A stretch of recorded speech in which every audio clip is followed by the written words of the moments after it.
It is indeed possible to feed selected loads at a distance of 150 feet using a portable 7,500 watt generator. One critical aspect is calculating voltage drop. To do this, you must determine the total load in amps. Amps are calculated by dividing watts by volts. Use a voltage drop calculator or the appropriate formula to determine voltage drop for the selected wire size and distance. If the voltage drop exceeds 5.0%, you should increase the conductor size to minimize power loss. Always consult the National Electrical Code, or NEC, for recommended wire sizes based on amperage and distance. Now let's consider the possibility of using only one set of conductors for both utility and generator power.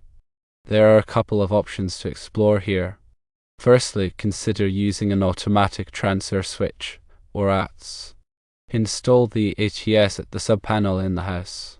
This ATS will automatically switch between utility power and generator power during an outage.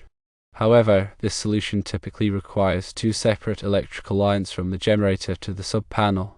Secondly, a cost-effective alternative is to install a manual transfer switch with an interlock at the sub-panel.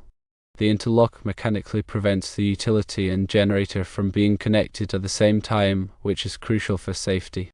This approach allows you to use one set of conductors for both the utility and generator power.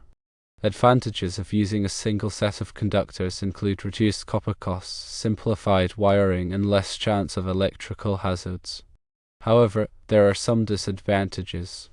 You will absolutely require a transfer switch with an interlock, and this method may not be appropriate for all generator installations depending on your specific load requirements and local electrical codes.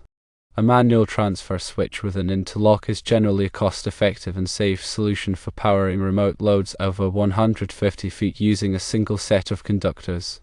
Ensure that the interlock mechanism is functioning correctly. This will positively prevent dangerous backfeed to the utility grid.